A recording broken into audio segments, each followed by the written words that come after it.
Hi everyone, I'm Cheryl and welcome to the Sewing Room channel. I'm going to demonstrate how to make a reading pillow.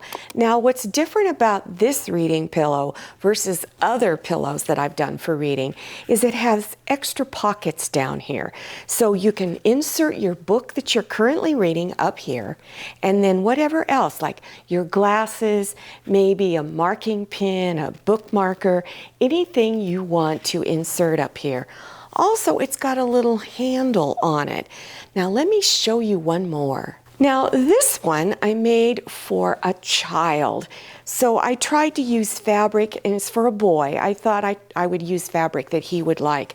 And he's really into action figures. So it's got the Marvel action figures characters on it. And I purchased this fabric at Walmart. Let me show you something else that I think is interesting.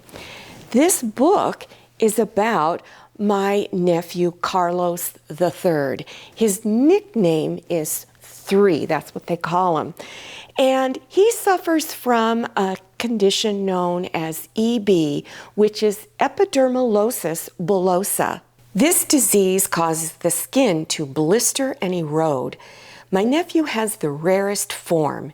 It not only affects his skin, but also his internal organs. If you would like to read about Carlos, go to the book section in Amazon.com and enter Carlos by Sarah Harwell. Or you can go below your YouTube screen and click on the link. All proceeds are donated to a research organization called EB Research Partnership. You can also donate directly to EB Research Partnership by clicking on the link below your YouTube screen. Your donation will help find treatments and hopefully a cure for this genetic disease. I know Carlos and his parents will greatly appreciate your donation. Thank you. Now let's get started on this reading pillow. Before you cut into your fabric, there's a question I often get asked, and is that, do I pre-wash the fabric? I do on some things, but if because of a pillow and if you're using the pillow form, you may want to pre-wash the fabric. And also if this is going to be used by a child, we all know that it needs to be washable. So you can pre-wash your fabric first. I used 42-inch wide fabric, and I used about 1 3/4 yards to make this. This is how I recommend you lay out your cutting to cut the fabric. So here is the folded edge when your fabric was folded when you purchased it. So you want to unfold your fabric. You have selvage edges here and selvage edge here. So always cut your first raw edge there straight. And to cut the 2 pieces for the back, I've laid them out up here. And by the way, the size of your fabric pieces are listed below your YouTube screen, so make sure you check down there. Then over here is where you can cut the little handle to carry the pillow. Now that's an option, you don't have to put that on there. Down here is one of the front pieces. This is that 20-inch square. And then over here, this is the area for the top pocket, which is 30 inches long by 20. And then over here is the bottom pocket area. For both your top and bottom pockets, you want to fold the fabric in half and press. Then take your fusible interfacing, if you're going to use that, and place it on the bottom half and place it up near that folded line right there. And then close this up again. Then follow package instructions for fusing. So I dampen this top edge here a lot I use a little spray bottle and dampen it, and then hold the iron on and press it, hold it there for 10 to 15 seconds and keep moving the iron across. And again, you can do that on both the top and bottom pockets.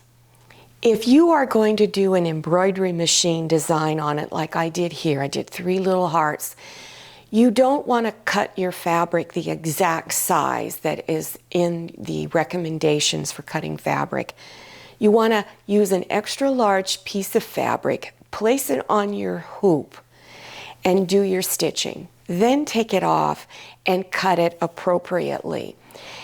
What I did on the trim, I folded my pocket first, put the fusible interfacing in it, and then I added my little lace trim and stitched it on. So I recommend you do all of that before you do anything else. Here is the main piece for the front, so you want to place it down. Then take your other fabric, your two pocket fabrics I should say, and line them up at the bottom edge of your fabric for the front. And line it up. And then go ahead and place pins around. Then I recommend you do a basting stitch to hold the pockets in place. Take your 2-inch wide strip for the handle. And remember, this is an option. You don't have to put this on. But if you're going to do it, take that strip and fold it in half and press it all the way down. Then take your 1/2-inch wide piece of interfacing and put it up against that center fold. Then fold the one edge over the interfacing about 1/4 inch, fold the other side about 1/4 inch, and you're going to press. Then fold it in half and press again. Then on each side you want to stitch close to the edge all the way across. Then place the handle up at the top edge of the pillow. And so here's my center. So you want to put it out evenly across. So here's my center. I did it about 2 inches. You can do it 3 inches out if you like, and place pins to hold. Take your 2 pieces for the back, and on just one edge of each piece, you're going to fold it over 1/4 inch and press. Then fold it over again 1/4 inch and press. And again, you do it on both pieces. Then stitch it down close to this inside folded edge all the way down the length. Place one of the pieces for the back down first and line it up on the raw edges along here, these 3 edges here. Then take your other piece and you're going to lay it down on the raw edges along here. Then take pins and pin all of it down. Once you have all of it pinned, then you're going to do a 1/2-inch seam on all 4 edges.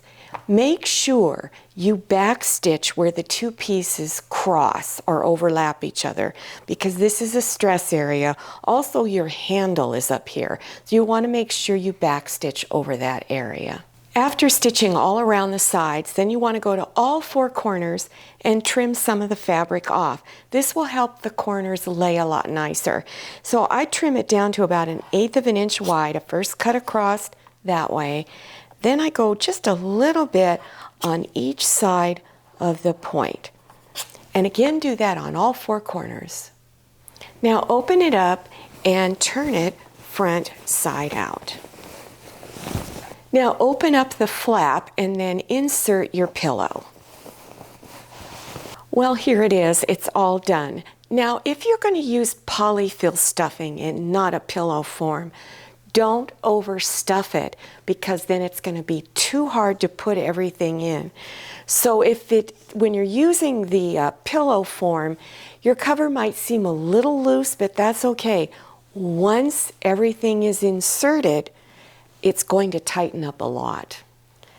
So you have an area for your glasses. You can even put some little paper in here if you need something to write with, a pen or a little marker, and something else to consider if you're giving this as a gift. By the way, this makes a great Mother's Day present. You can make a bookmarker, and there will be a link listed below your screen for this. It was in one of my 5 to 10 minute projects, really fast to make this. I hope you enjoyed this tutorial. If you're interested in other tutorials on other types of reading pillow projects, check below your YouTube screen for those video links. So you just scroll down to the description section, expand it open by clicking on Show More or the down arrow, and then scroll down and you will see links. And don't forget to look for the link to the book about my nephew Carlitos III. Remember, they call him 3. While you're down there doing on that, don't forget to follow me on Instagram and check out my Facebook page. Thank you so much for watching. I'll see you next time, and happy sewing. If you like the Sewing Room channel, one of the best ways to show your support is to subscribe by clicking on that red subscribe button and give this video a thumbs up.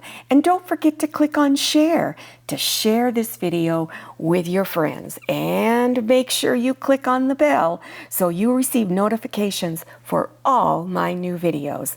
I'm Cheryl, this is Manny, and this is Scotty. See you next time.